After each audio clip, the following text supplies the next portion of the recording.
Welcome back to Parts and Service. Oh no, it looks like Bonnie's guitar. Great job. Deposit the left. Well done.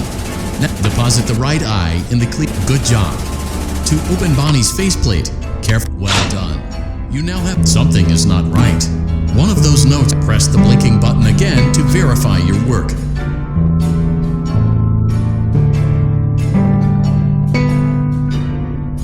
Great job. Bonnie is in tune and ready for his solo. Let's close him up. Simply replace both eyes in the same order that you removed them, then close up the faceplate. Well done. That concludes your parts and services task. See you next time.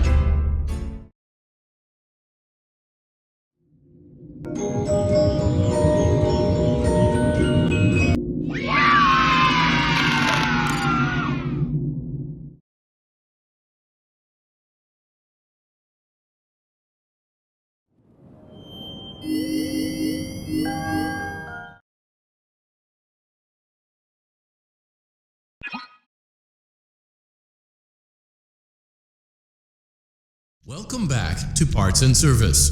There have been customer complaints about Chica's acrid smell. Sounds like Chica has been rummaging around the kitchen again. Remove all food particles from Chica's exterior and place it in the ref. Good job. Make sure Chica is not hiding any up. Oh no, it looks like Chica has picked up some unwanted friends.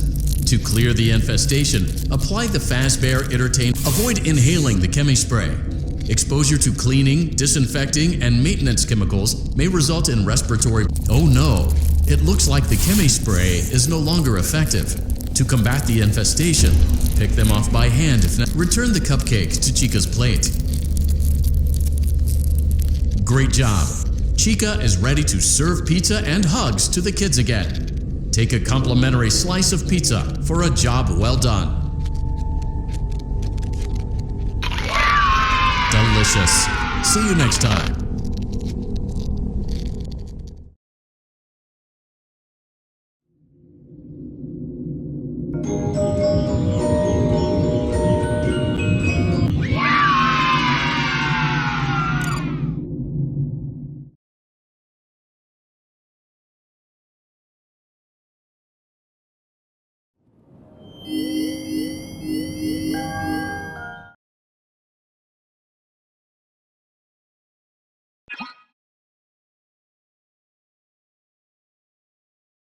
Welcome back to Parts and Service. It looks like good job. Now place the hat in the lost. While we're at it, let's make sure there isn't anything else. Well done. Freddy's chest cavity is now open. Remove the child's watch. Good job. It appears there is. Carefully place the music box on. Great job. To reset. Now remove the child's shoe and place it in the lost and found bin. Well done. Return the music box to Freddy's chest cavity, and we'll call it a... Oh no! You seem to have mishandled Freddy's music box. This is not good. Crisis averted. To close Freddy's chest... That concludes your time in Parts and Service. Your pay will be docked accordingly.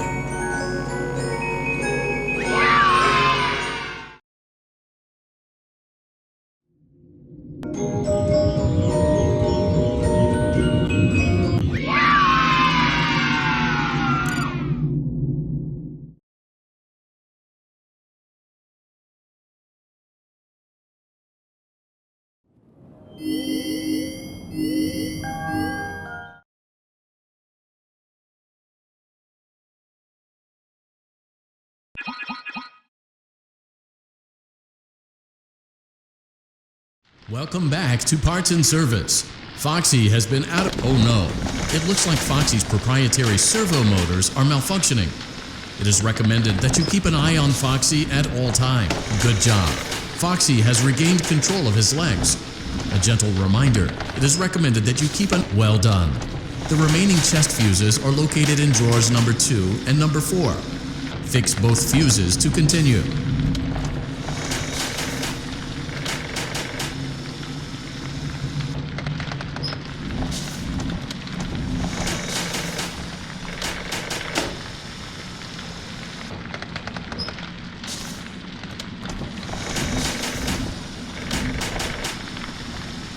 Good job.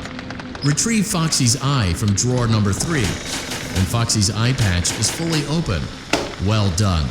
This concludes all your parts and service tasks. Pirate Cove can now be reopened.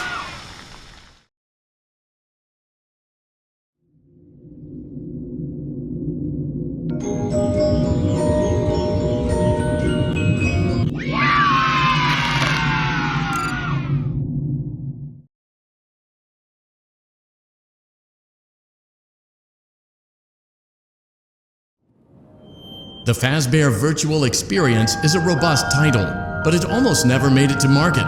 The first development team had a lot of problems, made some sloppy mistakes, and was eventually pulled from the project.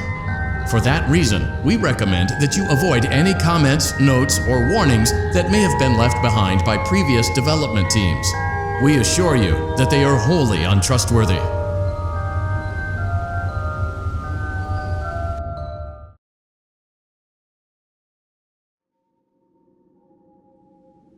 Hello? Can you hear me? Don't exit this room, okay? This isn't a mistake. This room isn't a mistake. I had to hide these logs away from the core gameplay files, in a place that only a beta tester would look, and in a place where the files could be protected. I just really hope that the next development team finds this before the game is released to the public.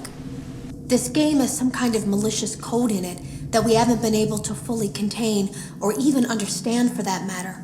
We're over budget and out of time. But that's not the reason that we're shutting down. Listen, I have to keep this short so the file size will be small enough to fly under the radar. There are more. They may not be in order. I saw it for the first time today. There was a character I couldn't make out who it was, standing at the end of the hall. I thought it was just bugged out, so I made a note of it and kept playing. But then it was looking in the window, and not like Chica or Bonnie would. It was like it was actually looking in the window, seeing what I was doing. I heard a pretty heated conversation this morning between Dale, our manager, and someone else on the line. It really feels like this project is in trouble, in no small part because of the lawsuit, I'm sure. There has to be a lawsuit, there's no way there isn't. It happened in this building just a few doors down from me. I think it's made worse by the fact that Jeremy tried to tell us something was wrong. But as a dev team, we all just saw it as a challenge to find what the problem was and fix it. Who could have known that? I have to go.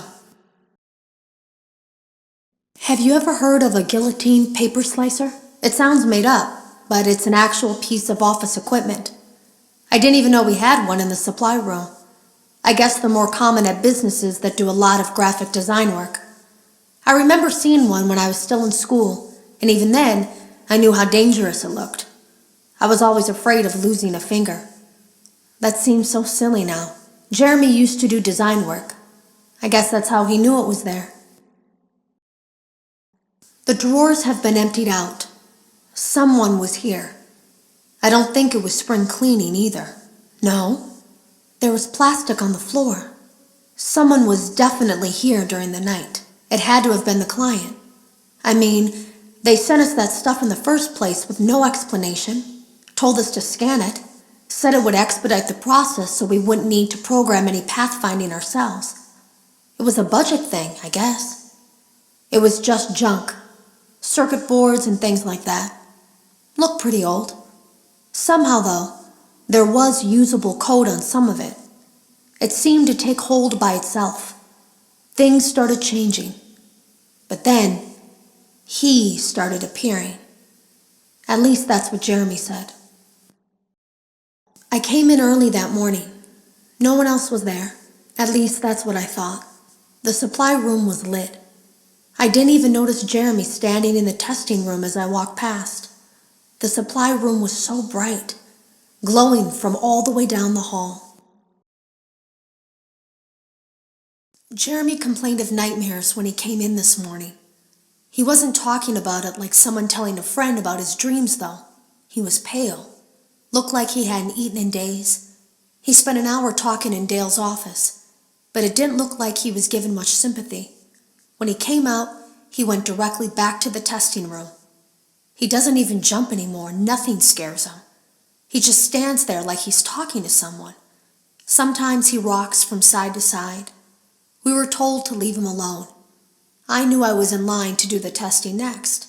They'd been prepping me for it. I guess they knew that Jeremy would need to be replaced soon.